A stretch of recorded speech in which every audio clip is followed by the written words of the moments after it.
So you're interested in visiting Warsaw? Well, here are 5 great things that we recommend that you do. I'm Josh. And I'm Kalie with Expats Everywhere. And if you're staying at a hotel that has a concierge service, then you want to leverage their knowledge and see what they recommend as well. The Sofitel is really central, and you can walk to the Old Town, the Royal Castle, and the Polish National Opera. You can also see the Saxon Garden from its windows, which is the oldest public park in the city.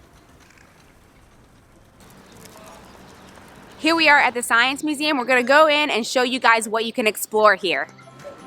The Kopernik Science Center is a science museum standing on the bank of the Vistula River. The center is the largest institution of its type in Poland and one of the most advanced in Europe.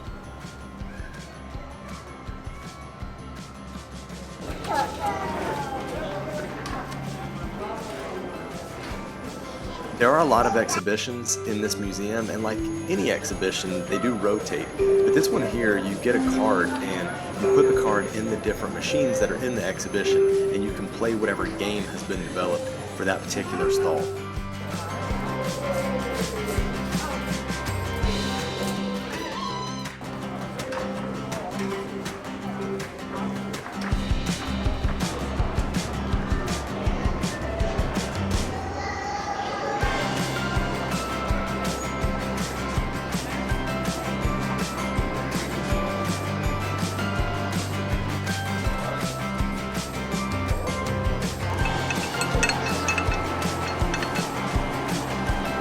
It might be a mom thing, but this was definitely my favorite part of the museum because Sia had so much fun here, and it was safe and interactive and totally age appropriate.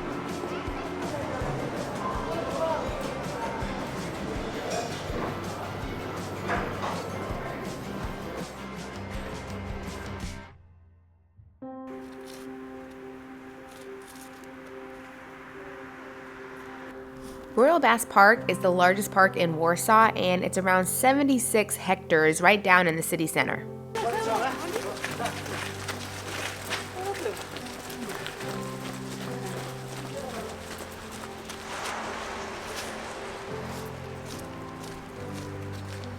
We are at this massive park in Warsaw, and it's a great place to walk around, get fresh air when it's cold outside, as long as it's not raining or snowing. So we're here and we're going to show you exactly what this massive park has to offer. In 1918, it was officially designated as a public park. Before that, it was owned by different noblemen as their baths park, and palaces and villas were there. Well, I can tell you the first thing that greeted us was this very bushy red-tailed squirrel that was very playful, and we actually found them all over the park. That was probably one of my favorite things to see, is all the wildlife there.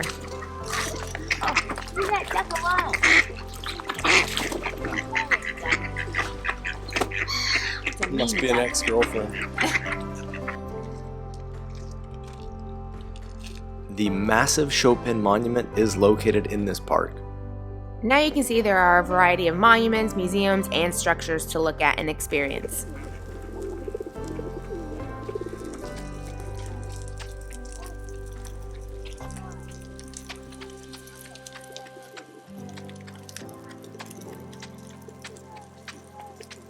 This is an amazing park for all ages. We're seeing people exercising, we're seeing kids running around, we're seeing people just go for walks. So it's really big, and there's lots to do here and see here. Now, a good thing is if it's cold and then it starts raining or snowing, there are a lot of historical buildings within the park that you can pop into to get away from that until it stops. Hey, Gus.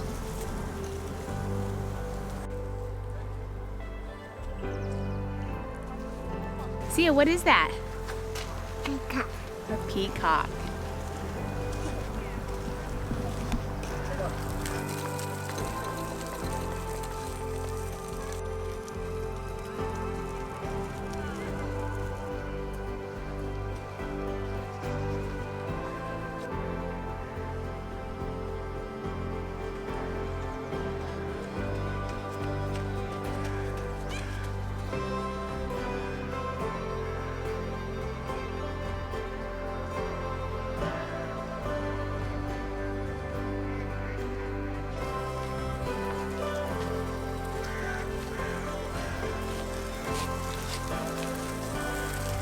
It's pretty diverse here too. As you can see, we've got this little section that's Asian.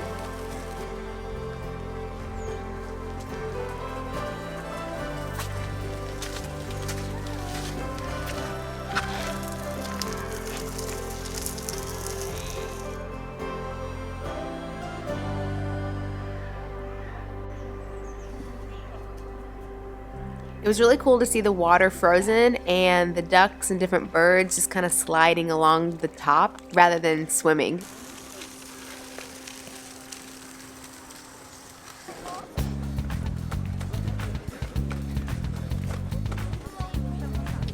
All right, guys, so we're in the old city right now. The hotel gave us a drink voucher that we can redeem at their kiosk over here. So I'm gonna head over there, get a little mulled wine, maybe hot chocolate.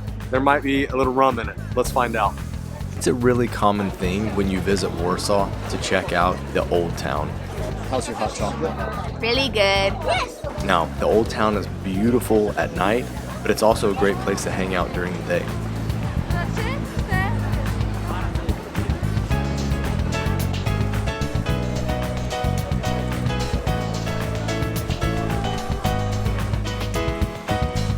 No real trip to Warsaw is complete without a tour around the Old Town.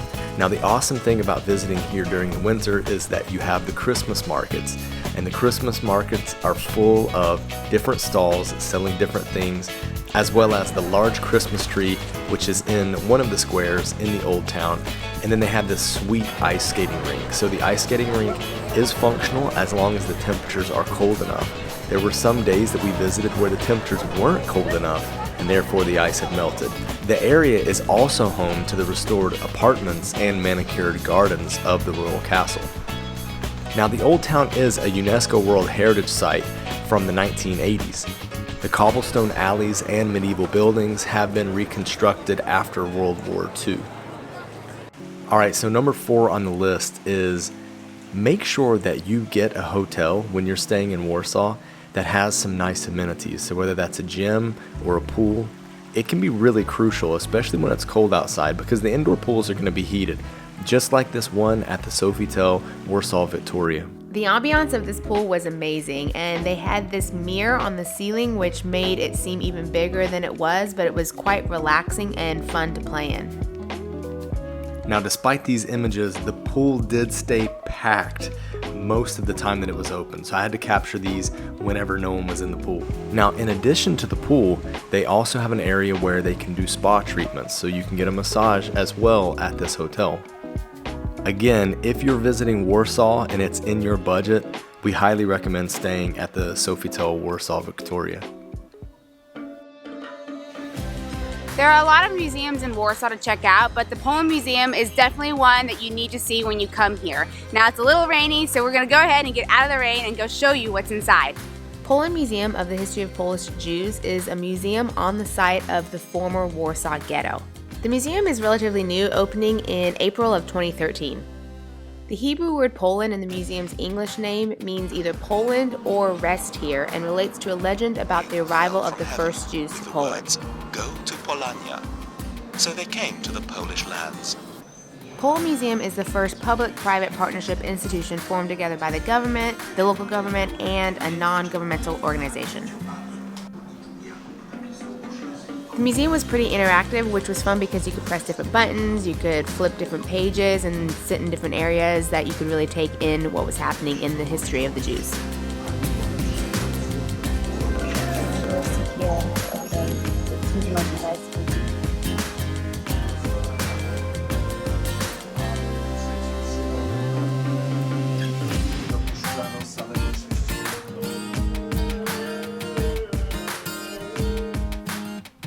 You know, ever since I was little, I love stuff like this where you have these different models, and I don't know, it just brings to life the detail of something when you can get up and close to, for example, a city like this, you know, checking out Krakow here.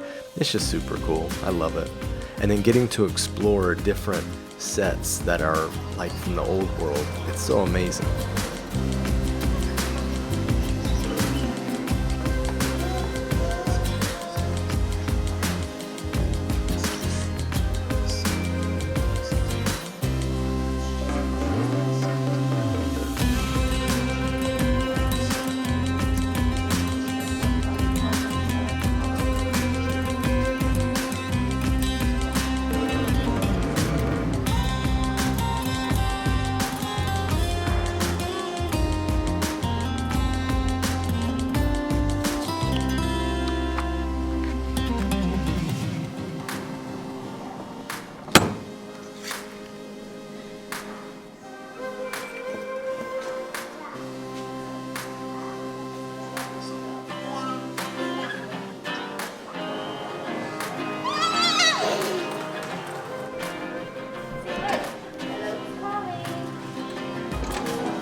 There are so many facets to this museum.